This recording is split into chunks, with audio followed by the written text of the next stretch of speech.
Hello guys, welcome back to my channel. तर मी आज तुमच्यासाठी घेऊन आलेली आहे एक खूप इंटरेस्टिंग आणि सोपा व्हिडिओ जो तुम्हाला मराठीच्या रायटिंग स्किलमध्ये खूप मदत करणार आहे। तर मी आज तुम्हाला शिकवणार आहे विनंती पत्र कसं लिहायचं, जेणेकरून रायटिंग स्किलमध्ये म्हणजे बोर्डाच्या एक्झामसाठी तुम्हाला पैकीच्या पैकी मार्क पडणारच। तर नक्की व्हिडिओ शेवटपर्यंत पाहत राहा। व्हिडिओ खूप इंटरेस्टिंग आहे, त्याचप्रमाणे मी एक एक्झाम्पल सुद्धा समजावलेलं आहे व्हिडिओमध्ये। तर व्हिडिओला नक्की लाईक करा आणि बोर्ड एक्झाम देणाऱ्या तुमच्या सगळ्या फ्रेंड्ससोबत व्हिडिओ लगेच शेअर करा। तर चला स्टार्ट करूयात आजचा व्हिडिओ। तर आजच्या पत्रामध्ये आपण मागणी पत्र म्हणजेच विनंती पत्र पाहणार आहोत। म्हणजे आपण एखाद्या गोष्टीची मागणी करत आहोत किंवा विनंती करत आहोत। तर बोर्ड एक्झामिनेशन मध्ये तुम्हाला असा प्रश्न दिलेला असतो की आपले रामकृष्ण महाविद्यालय पुणे यांचे माननीय मुख्याध्यापक श्री वरुण सहस्त्रबुद्धे यांना खेळाच्या साहित्याच्या मागणीबद्दल पत्र लिहा। आता हा जो प्रश्न दिलेला आहे हा तुम्हाला आधी नीट वाचायचा आहे, कारण की प्रश्नामध्येच तुम्हाला ऑलरेडी दिलेला आहे पत्र कोणाला लिहायचंय, काय ॲड्रेस द्यायचा आहे, सगळं दिलेलं आहे। तर त्यालाच अनुसरून तुम्हाला पत्र लिहायचं आहे। कदाचित तुम्ही जर तुमचं नाव किंवा पत्ता किंवा समोरच्याचा पत्ता बदललात तर मार्क्स जाण्याचे चान्सेस खूप आहे। तर चला स्टार्ट करूया आजचे पत्र।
तर आज आपण पाहत आहोत विनंती पत्र म्हणजेच मागणी पत्र।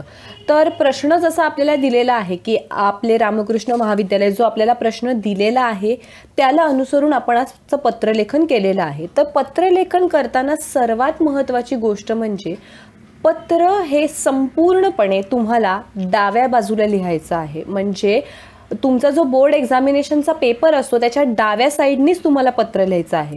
पत्रामध्ये तुम्हाला सगळ्यात महत्त्वाचे 3 भाग असतात। तुम्ही पत्र लिहिताय त्याचा पत्ता, विषय, त्याच्यानंतर तुम्ही जो कंटेंट लिहित आहात म्हणजे मेन मुद्दा, ज्या अनुसरून तुम्ही पत्र लिहित आहात तो मुद्दा सगळ्यात महत्त्वाचा आहे। म्हणजे तुम्ही पत्र लिहिताना ह्या सगळ्या गोष्टींचा वापर करणं पत्र लेखनामध्ये खूप जरुरीचं आहे।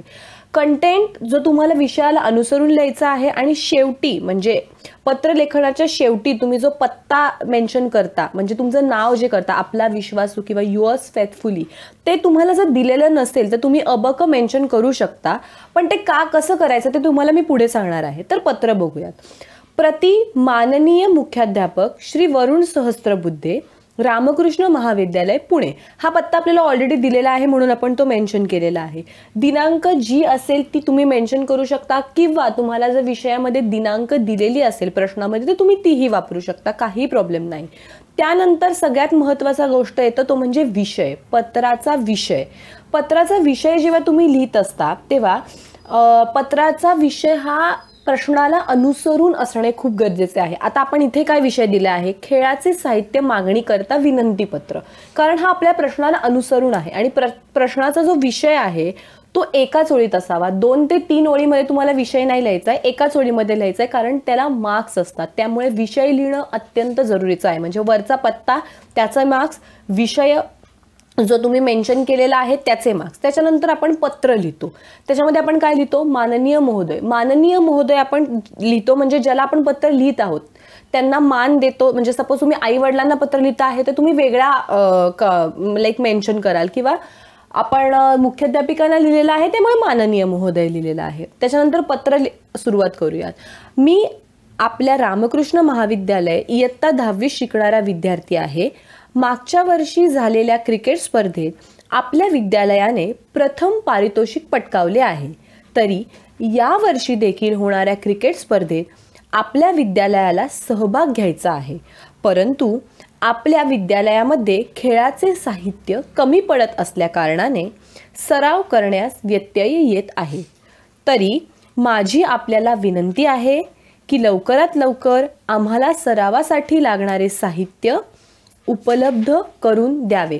आता जो आपण विषय लिहिलेला आहे म्हणजे मेन कंटेंट आहे, ज्याला आपले 1.5 मार्क्स कॅरी करतात किंवा 2 मार्क्स, तो थोडक्यात लिहायचा आहे. म्हणजे उगाच आपल्याला जे दिलेलं आहे त्या प्रश्नाला अनुसरून न जाता खूप डीपमध्ये नाही जायचंय. जस्ट आपल्याला जे दिलंय ते आपल्याला मेन्शन करायचंय. आणि आपल्या विश्वासूमध्ये मी अबक का लिहिलंय, कारण आपल्याला दिलेलं नाहीये की कोणत्या नावाने पत्र लिहायचंय. सो अबक किंवा XYZ तुम्ही लिहू शकता. तर तुम्ही अबक न लिहिता तुमचं स्वतःचं नाव इथे मेन्शन करायचं नाही, कारण आपल्याला बोर्ड एक्झाम मध्ये आपलं नाव सांगता येत नाही. तर तुम्ही अबक लिहू शकता, XYZ लिहू शकता, किंवा तिथे नाव जे दिलेलं आहे ते सुद्धा मेन्शन करू शकता. असा हा पत्रलेखनाचा संपूर्ण फॉर्मॅट आहे. याच फॉर्मॅटला तुम्हाला फॉलो करायचा आहे. मला आजचा व्हिडिओ आवडला असेल तर नक्की कमेंट बॉक्समध्ये सांगा, जेणेकरून अशा टाईपचे अजून खूप छान व्हिडिओ मी